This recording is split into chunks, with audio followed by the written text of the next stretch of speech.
Hey, welcome to another episode of It Resolves. Wow, that was loud. Ooh, yeah, welcome to the Friday Standard Limited episode. My name is Kevin. My name is Will. We have a ton of stuff today. We do. We have a very cool topic for you, one that we think is very relevant. But Important, before we get yes. into that, Will, you've got something to say. I sure do. Guys, do you know where you can find us? Do you know Do where you? we're located? If you don't, we have a Facebook. We have a Twitter. We have an Instagram. We are on the podcast app. We're on SoundCloud. Man, we are everywhere, it Yeah, seems. we're everywhere. We have a Patreon. We are sometimes on Twitch. More about that in the future, maybe. Yeah. But yeah, we are all over the place. Find us, get connected, talk to us. We are hungry for a conversation. We are. We'll We say. appreciate any feedback you guys have. We also Definitely. if you like the content, subscribe to us. You'll get notifications so that way you know when these go live. We do have a schedule, which we've talked about in the past. These do go out 4 episodes a week. Yes. So you can keep up with us there. And we do post a lot of stuff on Instagram right now, which also gets put out to Twitter and Facebook. So you'll see a lot of stuff there. Yeah, we really started this because we wanted to expand the community a little bit, reach out to some folks that we wouldn't otherwise have the opportunity to. Absolutely. We've already quote unquote met a few people. Yeah, you could we say. have. But we want to do that some more. So Yeah. talk to us, talk at us. Absolutely. We want to hear your feedback. So let us know. But before we get into our main topic, Oh yeah, that was a favorite terrible segment. segue. Before we get into our main topic, It's fine. Segues are weird. segues are weird. Weird how that works. We have our card of the day, our random card of the day, Good. in 3, 2, Two. 1. Well, All right. All right. Well, this is a good card. Sulfurous Springs. Yeah, I think you're sulfurous. I don't know how to probably. pronounce things. It is a red-black pain land, meaning you can tap it just to add 1 generic to your mana pool, or you can tap it to add a swamp or a mountain to your mana pool, and it deals 1 damage to you. Mountain. These pain lands are actually really good. The black-red are. one doesn't have it doesn't see a ton of play, just because it's not really in the colors that can utilize it as Dominate well. it, yeah. I know red-green Carplusian Forest, I believe, gets a little bit of play. It does. And a Darkar Waste, Adakar the Waste, black blue. Underground River or something like that. Yeah. There's a few that see some play. This one isn't. It's not one of the bigger ones. That being said, it is a great pain land. Pain lands are always great. I mean, yeah, anything that lets you fix your mana, curve your mana Yep. correctly is good. So there's not a ton to say. When these were printed, new players hated them. Did they? Yes, because if you're a new player, Yeah. and you lose if you lose your life total. Yeah, Right, I that's guess you're gone. more concerned about. Yeah, the you don't life want total. anything. You will block when you're at 20 life. You'll block when, it's kind of, you don't always think about, if you have some life, you're playing the game. Yeah, Right? I always take that saying from LSV. Yeah. Who said it on Spell Slingers. I don't know if anybody else watches that, but I know you and I do. With Day 9. With Day 9, Sean Plott. Mr. Sean Plott, who is just one of the best YouTubers out there. I A think, great for person who gaming. loves people. He's hilarious. He's hilarious. He is. But anyway, he did a Magic the Gathering show with LSV. I think they're still making stuff. I think they have so. 3 seasons. And he basically LSV gave the tip to Day 9 that as long as you have some life, you're not in a losing position, right? Like you can still easily win the game. Well, it depends on the deck and the situation, but it always depends. Generally, as long as you have some life, you're still in the game. That's the important thing. That doesn't mean that you've lost. True. Any control player out there will definitely know because you Yes. lose a ton of life before you stabilize. But Absolutely. that's how it goes. That's what a control deck is meant to do. So, but overall, a pretty good one. A pretty good card of the day. Yeah. I like that one. bad. I used to have a play set and I need to get some more, but Sure. um, They're my least favorite 2-color land, pain lands. yeah, they're not my favorite. It depends on the deck. If you're running a colorless like artifact or something like that. I mean, yeah, they're fine. Probably you great, could but- use them in like Death Shadow, I guess, but Yeah, I guess so. I mean, Yeah, suicide. Yeah.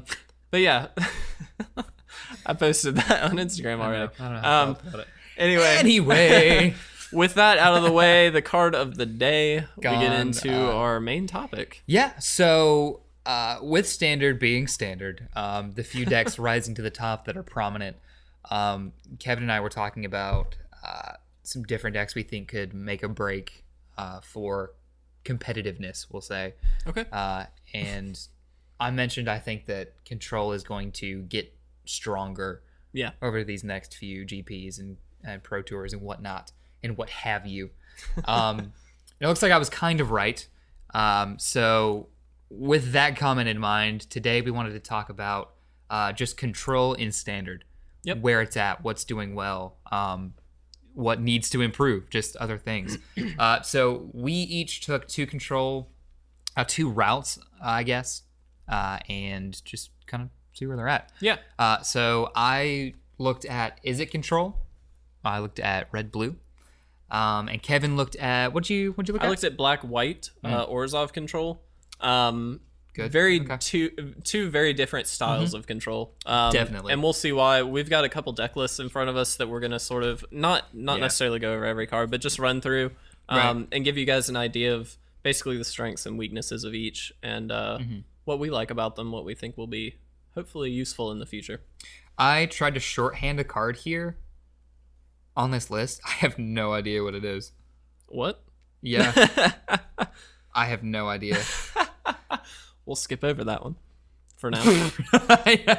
That's hilarious. I wrote down HIROILLUM for like, I'll know what this is. Let me just shorthand it because it's really long. He doesn't know what it is. Way to be prepared. I remembered it. Hieroglyphic illumination. Oh. Which is why I shorthanded it. Yeah, okay. That makes sense. Okay, so sorry.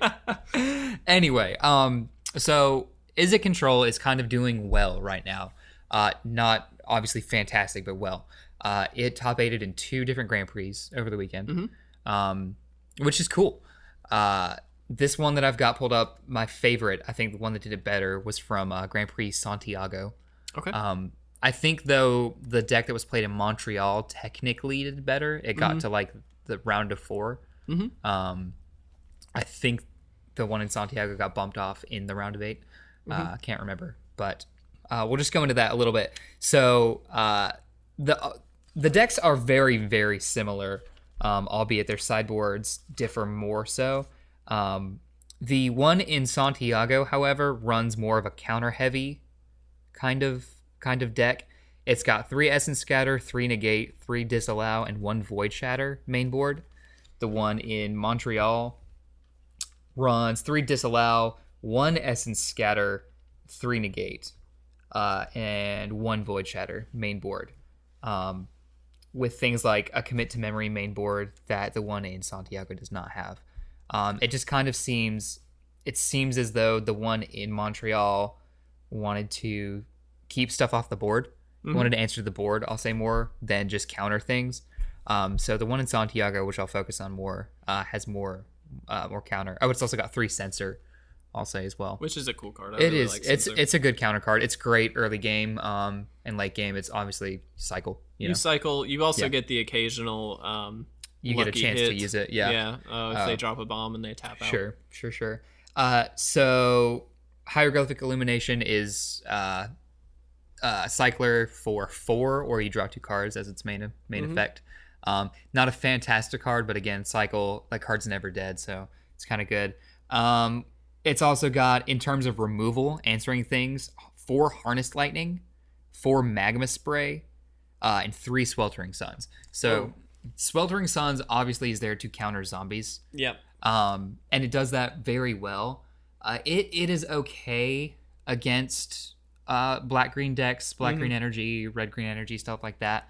But it's not at its best. Yeah. At all.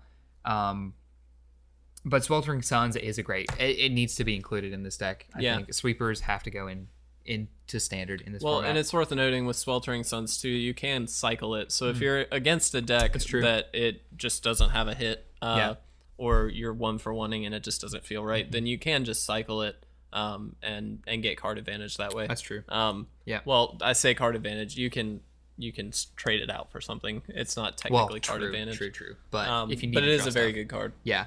So Obviously, with it being blue, it's counter heavy. It wants to answer stuff on the stack. Yep. It's looking to influence the game that way and control it that way. With 4 Gear Hulks, which I may not have mentioned, it runs 4 Gear Hulks as its only creatures. Well, it's one of the strongest cards in Standard now. Yeah. You can pull any of your instants back: Magma Spray, Hieroglyphic.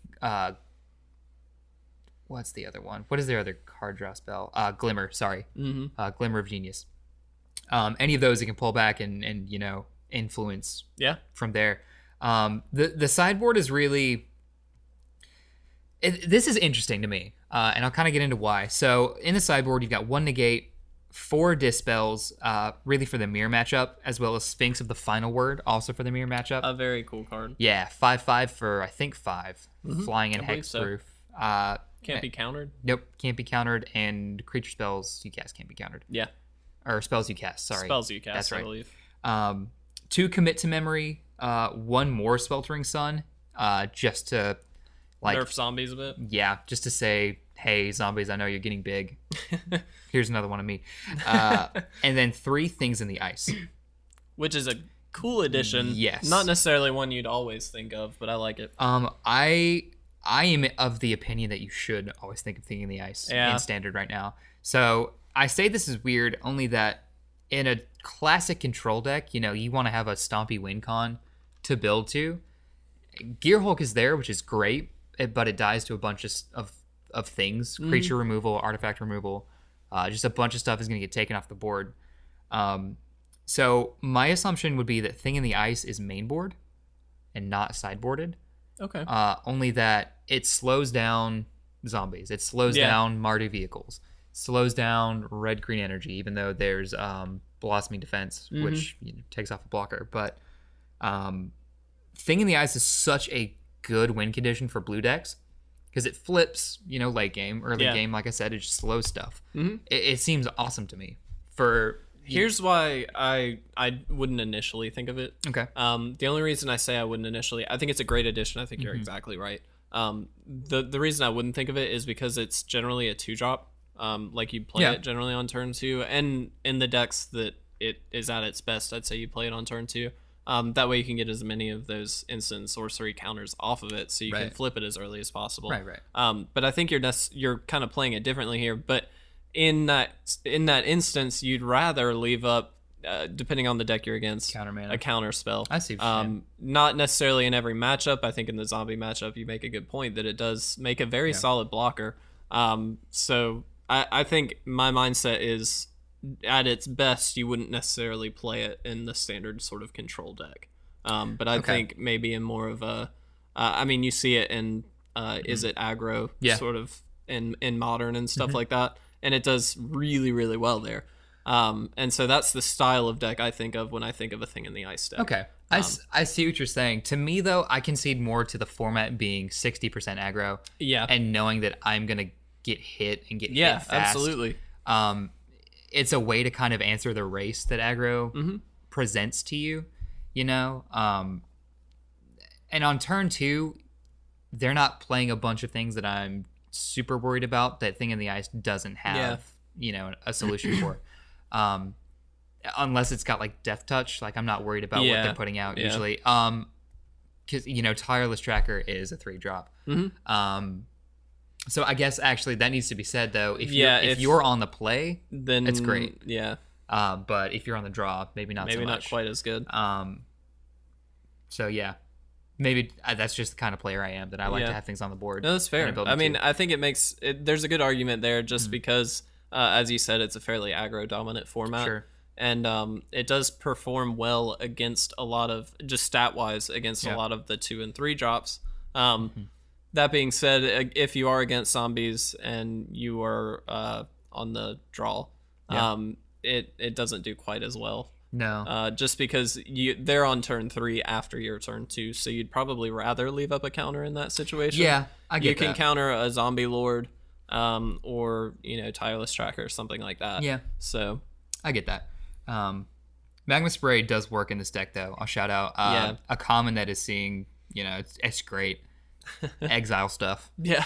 fantastic. It's awesome. It gets around the recursion in the zombie deck Yeah, quite well. absolutely, which is great. You can get rid of lords also. They're 2/2s and they don't pump themselves. So. Yeah. In the other sideboard in the other deck, there was a copy of Chandra Flamecaller. Or excuse me, that was in another one that I looked at. But there aren't as many win conditions in that one. There's 3 Thing in the Ice again, 1 Sphinx of the Final Word, but more so stuff to answer the mirror match, which I thought was kind of interesting. More Dispel, more Negate. Yeah, it's just odd, the choices. Yeah, I'll say. But again, these decks did top 8. Yeah, which kind of speaks to Control kind of maybe making an appearance again. There was also a Magic Online event where an Izzet Control deck actually won. Oh, it won? It won. Wow, that's fantastic. I think the best part about the Izzet Control deck over other variants of Control is that it does well against the Marvel deck because it has things like Negate and things like that are just hard counters to a lot of things in that deck. And this one is... You do really well. I'm looking at it now. It's very, very different. It runs an Anticipate, 4 Disallow, 4 Censor, 3 Negate. I'm looking for... 2 Essence Scatter. Okay, no. I was looking for Void Shatter. It doesn't run any of those. It replaces Void Shatter with Disallow, I guess, to respect that Marvel is going to be big. But it's got 2 Kefnet the Mindfuls. That's interesting. That's kind of cool, right? Yeah, I wouldn't necessarily expect that. No. I think that's really great, though. And Summary Dismissal, I guess. I love that card. Yeah, especially for the mirror that run the Sphinxes. That's a fantastic thing. Because while Sphinx has hexproof, while it's on the stack, you can exile it. Right. So, yeah. Fantastic. That's great. Yeah. Wow. So, yeah, this was interesting. Yes, it did win. And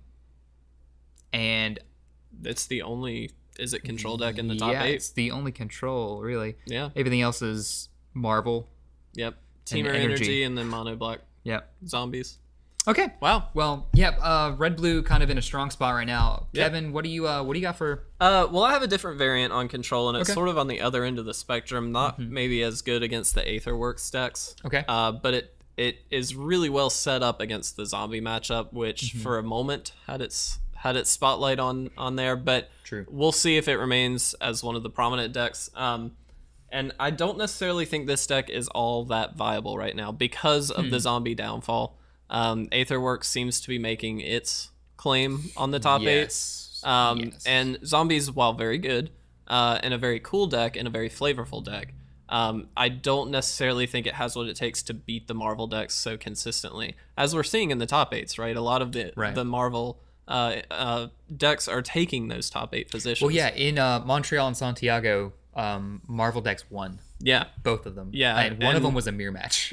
So, we just saw most of the top 8 from the third tournament we were talking about was Marvel. So yes, I don't necessarily think Marvel's the deck to beat, man. Yeah, I think so. Yeah, I really think it is. So I don't necessarily think this variant of Control is viable at the moment. Okay. What I want to point out though is that it's well prepared for any creature based matchups, and so if those zombie decks or any other sort of aggro decks come up as more prominent figures in the top 8s, this might be a place to look, at least give you a starting point for a Control deck that maybe not focuses on interrupting combos and things like that. Okay. And it is the white-black Control deck. Obviously running black, it runs a lot of removal. And when I say a lot, I mean like more than half the deck is basically focused on removal and creature removal at that. It's got Fatal Pushes, Grasp of Darkness, Anguished Unmaking to exile anything, which is amazing. Yeah, that's great. Ruinous Path, Flaying Tendrils as a sweeper, along with Fumigate as a sweeper. Oath of Lily to get around Hexproof, they have to sack it. Liliana the Last Hope, Liliana herself, gets rid of some of the smaller threats, but it also gives you some engines. Sorin, which can get rid of stuff, does a lot of other things. Interesting. I really like Sorin. I think Sorin's pretty great. He doesn't make a big splash in Standard right now, but I really like this Planeswalker. Yeah, I think he's a good one. And another one that I do like, but not necessarily my favorite, is Obnixilis, who draws you cards and also can remove some permanents. So yeah, he's solid. A very a 5-drop, I believe. Yeah. A very expensive Planeswalker, but a very good one. And that's just the removal. Like, that's a lot of it. These are Oh, that a lot was of it? these are 4-ofs, you know. Wow. Things like Fatal Push and Grasp are 4-ofs. That's nuts. So you can see why it's really great against these creature matchups. It's got a Definitely. few sweepers, so it's great against a wide board with a lot of zombies or something like that. Especially running Fumigates, you're able to sort of just get out of that hole that maybe the zombie deck can put you in. Sure. So, Sure. it's very, very cool. With that being said, it Okay. runs a little bit of hand destruction, not much, but Okay. in the form of Transgress, which Okay. is That's a a good great card. card. Yeah. It helps you against the combo decks a little bit because you're able to pull some of those cards that may be an issue. So it has a little bit of breathing room with something like that, but Okay. because so much of this is focused on removal, it's not quite as good against something like Marvel, where they're focusing more on a combo. You know what I Sure. mean? Yeah, Marvel. Let it be said for Marvel, they kind of just goldfish in that they Yeah. ignore the other deck and just try to combo off Yeah. into something. Yeah, exactly right. That's kind of it. Yeah. And it's been working well. Apparently so. Yeah. It also for the Marvel deck, it does run Fragmentize. Usually a couple main board and a couple sideboard. Fragmentize does what? It destroys target artifact, I believe, artifact or enchantment. Okay. So Smart. it's 1 white mana. So it's actually really Nice. Very good. really well suited against it. Okay. So it is really nice in that respect. But again, that's really the only hate it has in the form of getting rid of that. Okay. So it's not like you have a ton of options. True. The only creature generally run in the main board. This changes for each deck list, so this isn't always true. But Gonti Really? is the only creature that it usually runs, so you're able to steal some stuff. It also has Death Touch, which is great. So I'm going to jump in there. I would have expected Kalitas. Well, Kalitas. and you say that there is a few deck lists out there that do run Kalitas. And Kalitas. Kalitas the vampire. Kalitas wearing cleats. That was a great picture in my mind. I thought that was so much funnier than it was. I'm like rubbing my head. Like, oh my god. Everybody just pretend that didn't happen. I'll do the jokes on It Resolves. Kevin. Yeah, that's fine. I'm just here to record it. No. But no, it runs That was Kalitas, great. so it does Okay. sometimes bring that in against sideboard, and Sure. it's not always in the main deck. Also Thalia, the new yeah. Thalia, which Yeah. is so great. Like, Definitely. it's just an amazing card. We talked about it during Hate Bears, but this Yeah. new Thalia is good too. It is. Yeah. It's very good. It slows down a lot of the creature decks. If you're running a lot of dual lands, it slows Mm-hmm. those decks down, so they're not able to play their stuff quite as fast. Yep.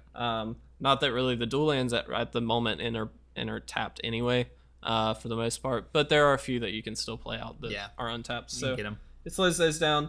It also has a few other creatures that are relatively unimportant. Basically, the idea behind them is they have Death Touch, so Okay. they're basically trying to basically live against the aggro decks. Okay. So this deck is really good for spot removal. It's got a few sweepers, but again, against those aggro decks, maybe bring some of those small creatures in that give you Sure. some Death Touch. Sure. I believe one has Lifelink, which gives you a little bit of longevity. Yeah, the Um, aristocrat from Kaladesh. Yes. Is that what it's called? Or Yeah, something. I don't remember the name of the card, but I know what you're talking. Aetherborn It's aristocrat, like a maybe? 2/2 Yeah, with Lifelink and Death Touch. I might be wrong. Anyway, Anyway, it's a really cool deck, and again, really, really great against creatures. The spot removal is amazing. can I ask a question? Yeah. I thought, how does this do against Mardu? Against Mardu, it doesn't do terribly. Okay. It's got some instant speed removal. That way, they can deal with some of the vehicles and things like that. Okay. And the problem with it is the sweepers are there, but you have to get to them. Sure. And you don't get things like Release the Gremlins or the Destroy X target artifacts. I don't True. remember the name of that card from Amonkhet, I Right. believe. Right. Excuse me, but it does get some sweepers, so you kind of have to activate it while they're creatures, and that's not great. Okay. And I believe the Flaying Tendrils only does -2/-2, which a lot of the creatures are out of range of that.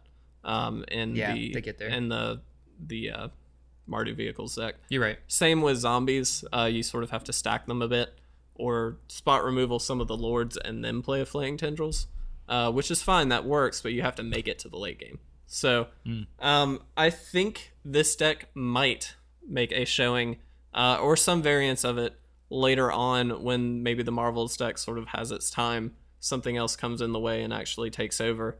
That being said, if that is the Izzet Control deck, this is basically useless. So Yep, that's true. So it may be a while. We may not see it for a little while, but I do like this deck. I think it's got its place. We just haven't seen it yet, I don't think. That's true. I see it, like, I mean, we just said, I see it doing very well against aggro decks, against creature decks. You know, it's odd to me that it's not doing well against Marvel, only in that you can get Declaration in Stone, you can get Anguished Unmaking, you can get things to get rid of Ulamog, which, let's be said, the Marvel isn't the win condition. Right. It's Ulamog. Yeah. That's the problem. If you can throw something at Ulamog, if you have something in Ulamog's face, like, then you have your win. Yeah, you're still fine. Yep. As long as, well, it can't be on the board because Ulamog will take it away. Right. And it can't be on the top of your deck. Ulamog will take it away. But I mean, Anguished Unmaking, exile target creature, that seems great. So it bears to mind, think about some reasons why this might not be working so well. And I can't come up with any, except for maybe during the Pro Tour when these decks first started to come up. More of the Marvel decks that did well were ones that kind of had a control-y side. Yeah. You know, things that could negate a removal, could negate a counter, could negate whatever. I know whatever. if you run things like Censor and Negate and things like that. Just to protect the combo a bit as well. The ones you really see in the top 8 do. More of the decks in the top, like, 32 and whatnot are all in on Marvel. Right. And those can just kind of get lucky against control decks and win. Yeah. I mean, it's hard to answer 10-10. That's all. Yeah, it is very difficult. On the board, at least. So. And I think you're right. You brought up a good point with things like Anguished Unmaking. You should be in a fairly decent position against the Marvel's deck. But I think it's just not the right build yet. Okay. I think, and I don't know what these cards may be that would fix this problem. Sure. I think this is a little too focused on the creature removal. Okay. I think it needs to be a little more widespread with things like Anguished Unmaking. That way it can answer anything. Sure. I think it needs those sweepers because of those aggro decks. Flaying Tendrils is a great card against the low-level aggro decks. Yep. And Fumigate's just great against, a massive Fumigate's board. Awesome. I do think Ruinous Path is a great card in this deck as spot removal. It's a little focused, but it does have Awaken, which gives you a win condition. Worth noting also, Shambling Vent is usually in this deck, which is sort of an auto-include, but it gives you the lifelink aspect. Yeah. So it can dig you out of some situations. But I just don't think, especially against something like Mardu Vehicles, it doesn't have the artifact hate as strongly. Again, Sure. It has Fragmentize. But other than that, something like Fumigate Fumigate doesn't really work as well because it's sorcery speed. That's true. And so they're not going to crew into a Fumigate, you know what I mean? Yeah, It just doesn't work quite as well. So I think that's where the issue is with this deck, is that it's just a little too focused on the removal. We read through most of the list and it was all removal. Yeah. So I just think this needs to be worked around a bit, and maybe we can get some sort of good control out of it. I think this opens the door to potentially an Esper control deck. I was wondering. Two ways to go in my mind. Yes, Esper control. American control is another American one for me. control would also bring in the artifact hate that we're missing. Exactly. So I'm wondering if that makes the Izzet deck stronger. Yeah. By splashing white to bring in some artifact removal. Maybe so. Because even though you can counter a Marvel, even though you can counter an Ulamog, sometimes you can't. Yeah. Right? I mean, you just don't have it. Yep. So I don't know. Some things to think about. I think there's a brew in here, probably in a 3-color deck that sort of gets the best of both worlds. Yeah. But I think the difficult part, as with any standard environment, is finding how those pieces fit together without losing too much of the integrity of the original decks. Right, that's the question. You don't want to make your deck kind of, jack of all trades, master of none. Yeah, because it will not work. And you can't lose your win con. If you run literally all removal, all counter, yeah, you'll probably stop them from doing stuff eventually. But then what are you going to do? Exactly. You need a way to win. You do. So you can't do too much. But I don't know. Respect needs to be given to the strong decks in the format. Absolutely. And that's Marvel right now. I'm going to go off on a quick tangent. Go ahead. You touched on a point. You can't do too much in a Magic deck. And I think this is a really important thing, especially for new players who may not have realized this quite yet. It's not easy to do a lot of things well in a Magic deck. You've got a limit of how many cards you can use depending on your format, and you have to make sure that you're using each of those slots to the best of your ability. And that's why things like land count it's a very important aspect.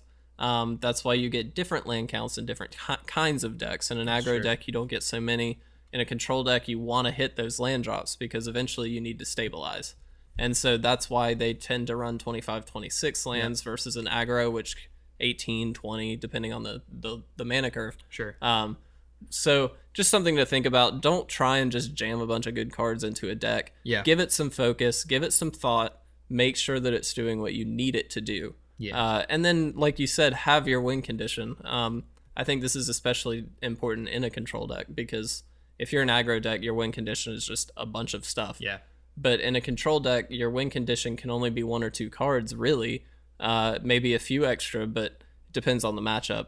That's fair. And so it's really important to balance that. Make sure that you are focused when you're deck building for something like this. I like that. To kind of turn it on its head. Yeah. This is what I do.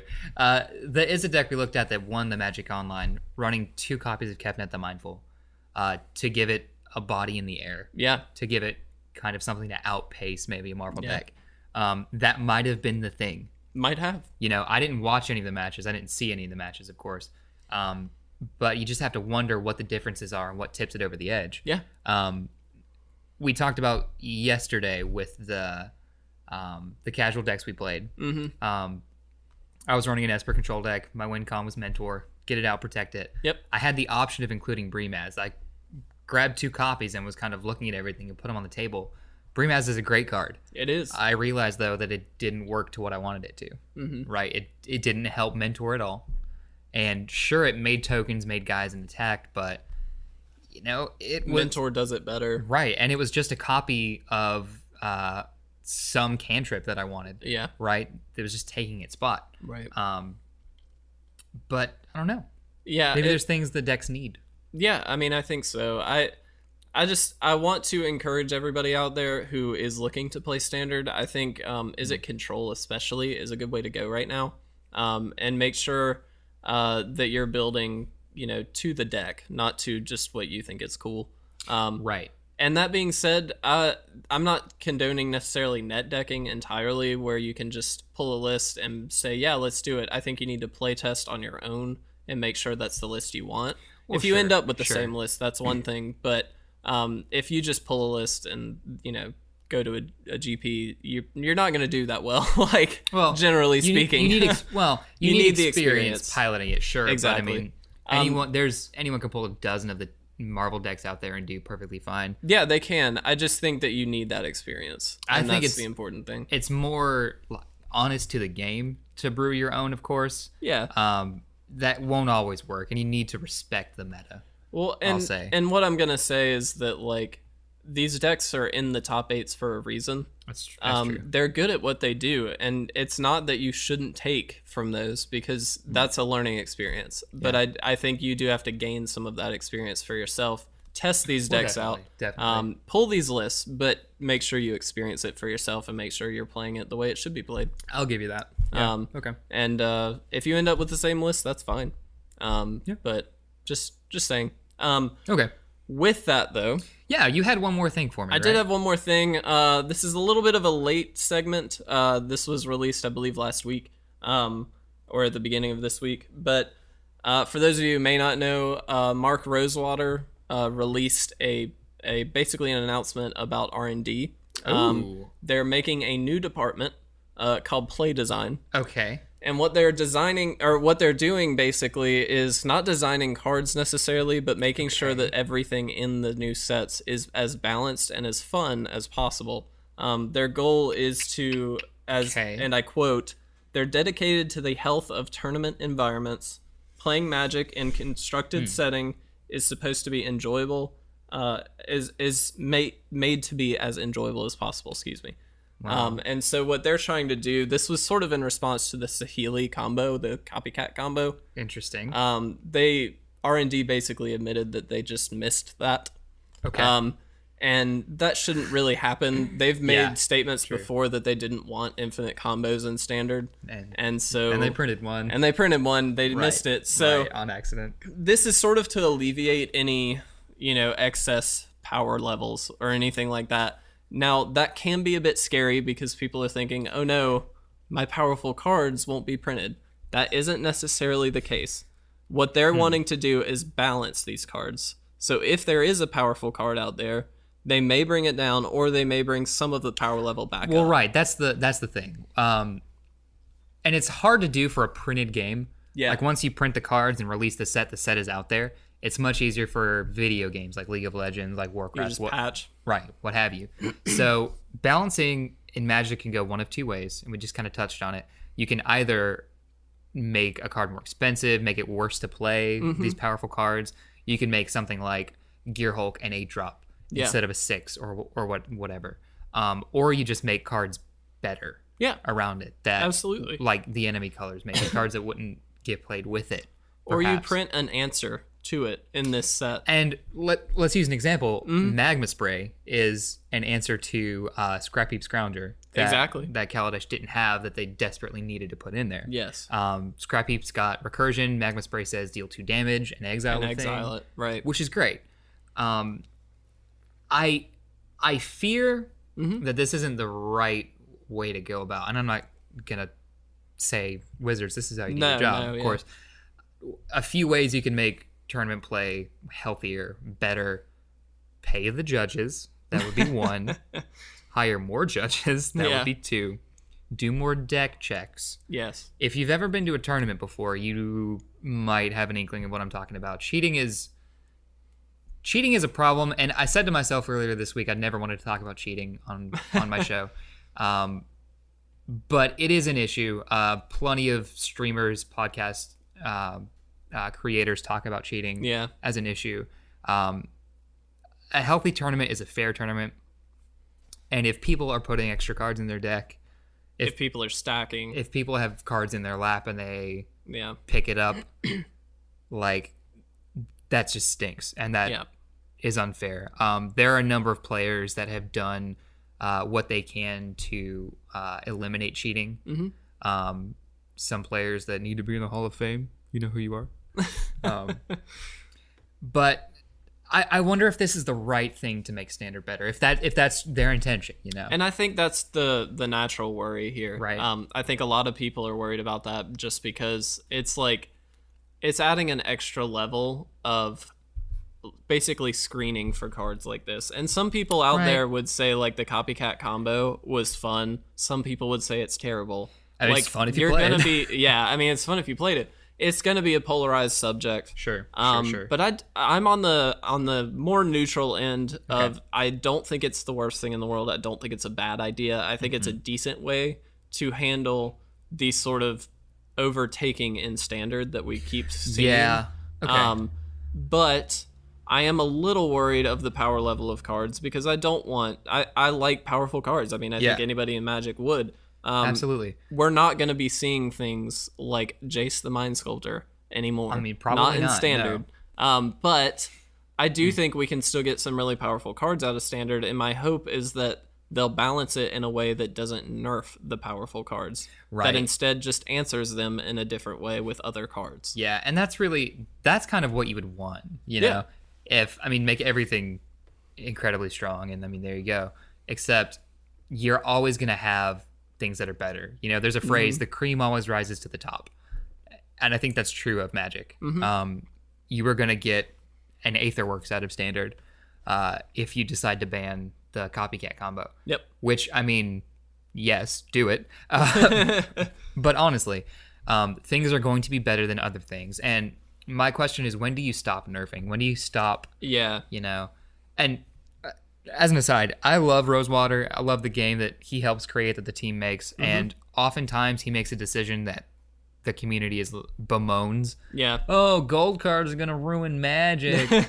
Oh, dual-sided cards. I don't want to flip card. Oh, no. Aftermath sucks. Yeah, but they do things and they're awesome. I mean, the fact Right. is the understanding that we as the players of Magic have to keep in mind is they're going to be finding new ways to make this game hopefully more Yeah. fun. And you don't necessarily have to think it's amazing right off the bat, but at Right. least give it a chance. If you don't like it, that's fine. That's your opinion. You mean, have totally. the right to have that opinion. But just give it a shot. It's a game. We all love this game. And we're going to definitely. continue to hopefully love it as they do make new changes and new you know. And I think that's probably a great thing to point out is we will continue to love it. Like this Yeah. game, the game needs longevity, and if We're going on 23, 24 years now, Yeah. so if Wizards decides that, you know, we need to inject some life into this game, that might mean we have to make this format a little more fair for everybody. Yep. I don't think that means we're going to get baby Magic. no. They wouldn't. I mean, I think it's fair that R&D and everybody over at Wizards knows that Right. the community doesn't want nerfed cards completely. Right. They want powerful cards, but they don't want to see the same deck Yeah. in the top 8 every single time. not at the Let's see some variety. That's Not all. at the expense of the format. No. Okay. I did want to note also the play design group will be headed by Dan Burdick, I believe is his name. We also have 2 full-timers announced. Melissa DeTora, who's Hey! a very cool competitive player who also worked on R&D already. Fantastic. Yeah, I'm really excited. I like Melissa DeTora a lot. Melissa's awesome. Yeah, she's really cool. She's a great player. Most recently, I watched her video over with the Command Zone, where she played with the prof and the guys from the Command Zone. A very cool video. If you haven't seen it, you ought to check it that's out. fun. Andrew Brown will also be there. Yeah, it should be. I think it'll be a great. Well, okay. I'm not opposed to it, is what I'll say. I don't want to give false hope, but I think it will be fine. I mean, really do. That kind of gives me a little more hope. You know, you'd want people in this control group basically who have played the game. You do. And Melissa, who has been competitive, competed on the world tour, like I imagine that knows what she has a she's pretty doing. good idea. Yeah. So she'll know what. I trust that they know what we want to see. I mean, yeah, Wizards in general, they're not going to break their game. So, okay. They have to make it fun. That's sort of part of being the owners of Magic is that you have to make it fun. Otherwise, people won't play it. And I think. What an apt observation. Well, I'm just saying, like, if it ends up nerfing too many things, there will be backlash, and they will respond to the backlash. It's gonna even out regardless of how this goes initially. It may take some time to be a perfected concept. Okay. I don't think it's gonna just be amazing right off the bat, but Yeah. let's see what happens. That's all. Okay. I like it. I like it. But with that, that concludes our main topic. A lot of stuff. Yeah, so now we have our Crack-a-Pack to end off this episode. I'm still looking for Gideon. We're a few episodes past where I found my Aven Mind Sensor, and I'm hoping to find a Gideon today. I don't know if it's going to happen. Oh, I'm looking for Combat Celebrant. Red Mythic for 3, I guess. Yeah, 4 for 4. I don't know. It's your card. I don't know. It's tough. It's scary. Adds combat It's a good card. It's great. All right. What'd you get? I'm going to go... I hate it. It's bad. Oh. I got Oracle's Vault. All right, Kev, what did you get? No, Oracle's Vault is a 4-drop. It's an artifact. Pay 2, tap it. It says exile the top card of your library. Until end of turn, you may play that card. Put a brick counter on Oracle's Vault. Then tap. It says exile the top card of your library. Until end of turn, you may play that card without paying its mana cost. Activate this ability only if there are 3 or more brick counters on Oracle's Vault. I think it's decent in Commander. That's about it. Yeah. So for it being a 4-drop, and then you have to tap it, Yeah. that just totally destroys it for me. Yeah, it's a very slow way. By turn of getting 4, that. I don't want to put out an artifact that I have to wait to use in standard. Like, no thank you. No, there's no playability in standard for this. I'll say the ult, quote unquote, the end game is sweet. Oh yeah, you just get to play stuff. Yeah, Omniscience from the top of your deck. That's really fun. Yeah. But like, what if you Omniscienced into Omniscience? I would be a happy boy. That'd be awesome. I would be a very happy boy. Again, only in Commander. Well, yeah. If this is a good commander card, not really elsewhere. Yeah. All right. Kev, what'd you get? I didn't get mine either. Okay. But I did get a card that I actually kind of like. and Okay. it's super silly. It is its own deck in standard. It's not a good deck in standard. New Perspectives. It's 5 and a blue for an enchantment. When it enters the battlefield, you draw 3 cards, and as long as you have 7 or more cards in hand, you may pay 0 rather than paying cycling costs. So you get to cycle for nothing. Okay. So what's that work with, Kev? What's that good? It works with Rise of the Second Sun. Is right. that the name of the card? I think so. Where you play Approach of the Second Sun. Excuse me. Where you play the Second Sun. Basically, you cycle through your deck and you turbo fog into the Second Sun. You play it, and then you cycle some more for free with New Perspectives and get to play it hopefully on your next turn or even on the same turn if you can get that much mana. But I mean, it's a cool card. It's not. It's an enabler. Is it not? Next time you draw? I don't know if you have to. I don't know actually. I'm not sure. You can correct us in the comment section below. Please tell us.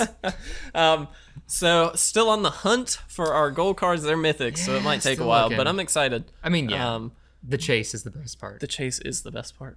But with that, I think we're going to get out of here. The next time we see you guys will be on Sunday for Filler Fun Day. We're excited about that one. It's a long episode. It's a long episode. Sorry to keep you for so long, or maybe not because you love hanging out with us. It is a pleasure having you. It is. If you love the content, consider subscribing.